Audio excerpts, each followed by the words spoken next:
চিৎকার দিয়ে বলুন ইয়া রাসূলুল্লাহ। একটু জবান খুলে বলুন ইয়া রাসূলুল্লাহ। ইয়া রাসূলুল্লাহ বলে কি লাভ হয়?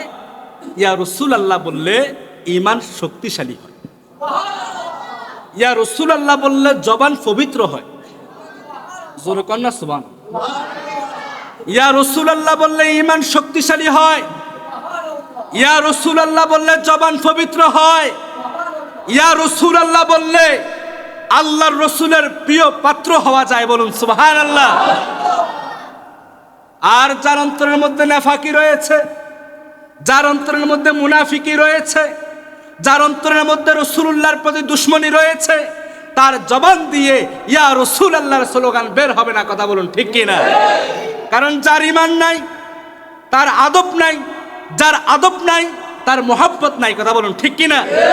রাসূলুল্লাহ সাল্লাল্লাহু আলাইহি সাল্লামকে ভালোবাসতে গেলে তিনটা জিনিসের প্রয়োজন। কয়টা জিনিসের? নাম্বার 1 আদবের প্রয়োজন। কিসের প্রয়োজন? আদবের প্রয়োজন। 2 নাম্বার হলো মোহাব্বতের প্রয়োজন। 3 নাম্বার হলো ঈমানের প্রয়োজন। যার মধ্যে আদব নাই, যার মধ্যে মোহাব্বত নাই, যার মধ্যে ঈমান নাই, তার মধ্যে রাসূলুল্লাহর ভালোবাসা নাই। কথা বলুন ঠিক কি না? আমার বাবারা, এই পৃথিবীর মধ্যে যত নবী রাসূল এসেছেন 1 লক্ষ মতান্তরে 2,24,000 পয়গম্বর। আল্লাহ পাক রব্বুল আলামিন সমস্ত নবী রাসূলদের নিকট একজন বার্তাবাহক পাঠিয়েছিলেন, একজন ওহী প্রেরক পাঠিয়েছিলেন, যিনার নাম হলো হযরতে জিবরাইল আমিন। বলুন সুবহানাল্লাহ। জিবরাইল আমিন আল্লাহর পক্ষ থেকে বার্তা নিয়ে আসতেন নবী রাসূলদের কাছে। সেই মেসেজ, সেই বার্তা পৌঁছে দিতেন। নবীদের কাছে আসে কি নিয়ে আসে? ওহী নিয়ে আসে। কি নিয়ে আসে? ওহী নিয়ে আসে। আল্লাহর পক্ষ থেকে কথা নিয়ে আসে। আবার নবীদের পক্ষ থেকে কথা নিয়ে আল্লাহর কাছে যায়।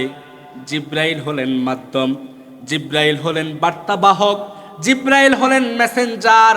আমার বাবারা, ওই জিবরাইল আমিন সমস্ত নবী রাসূলদের কাছে এসেছেন।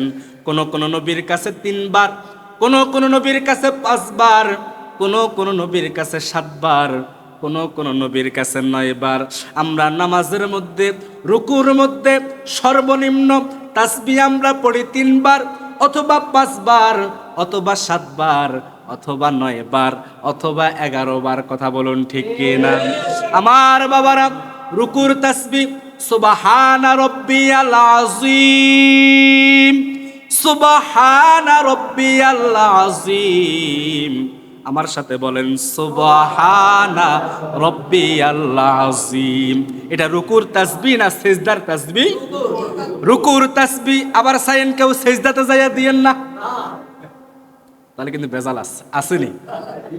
রুকুর তাসবিহ সুবহানা রাব্বিয়াল আযীম, সিজদার তাসবিহ সুবহানা রাব্বিয়াল আলা। জোরে বলুন সুবহানা রাব্বিয়াল আলা, আলা, সুবহানা রাব্বিয়াল আলা। আল্লাহর কত বান্দা কয় সুবহানা রাব্বিয়াল আলা? কয়নি? আলানো আলানো সুবহানা রাব্বিয়াল আলা, আলা। উচ্চারণ সঠিকভাবে যদি আদায় করে সিজদার তাসবিহ পড়তে পারেন, খোদা কি কসম, আল্লামা ইমাম জালালউদ্দিন সুয়ুতী রহমাতুল্লাহ আলাইহি বলে তোমার সিজদা আল্লাহর দরবারে কবুল হয়ে যাবে। স্যার বলুন সুবহানাল্লাহ। এই জিবরাইল আলাইহিস সালাতু ওয়াস সালাম নবী রাসূলদের কাছে আসলেন, কারো কাছে 3 বার, কারো কাছে 5 বার, কারো কাছে 7 বার। কিন্তু রে আমার বাবারা, নবীদের নবী যিনি, নবীদের সর্দার যিনি, নবীদের ইমাম যিনি, নবীদের নেতা যিনি, সৃষ্টির আদি যিনি, যাকে আল্লাহ সৃষ্টি না করলে কুল কায়নাত সৃষ্টি করতো না, সেই নবীর কাছেই জিবরাইল আমিন 1 বার নয়, 2 বার নয়, 3 বার নয়, 5 বার নয়, 7 বার নয়, আমার নবী আপনার নবী রহমাতাল লিল আলামিনের কাছে জিবরাইল আমিন এসেছেন 24,000 বার। আল্লাহু আকবার। কতবার? 24,000 বার। 24,000 বার জিব্রাইল আলাইহিস সালাতু ওয়াস সালাম নবীর কাছে এসেছেন। মাঝে মধ্যে জিব্রাইল আলাইহিস সালাতু ওয়াস সালাম মানুষের সুরতে নবীর দরবারে আসতেন। আল্লাহু আকবার। একবার তিনি আসলেন মানুষের সুরতে। মুসলিম শরীফে এসেছে ফা আসনাদা রুকবাতাইহি ইলা রুকবাতাইহি ওয়া ওয়াদা কাফাইহি আলা ফাখিজাইহি। মুসলিম শরীফের মধ্যে হাদিস এসেছে জিব্রাইল আলাইহিস সালাতু ওয়াস সালাম মানুষের সুরতে নবীর কদমের মধ্যে আসলেন। আসার পরে জিব্রাইলের হাঁটু নবীজির হাঁটুর সাথে লাগিয়ে বসলেন। আল্লাহু আকবার।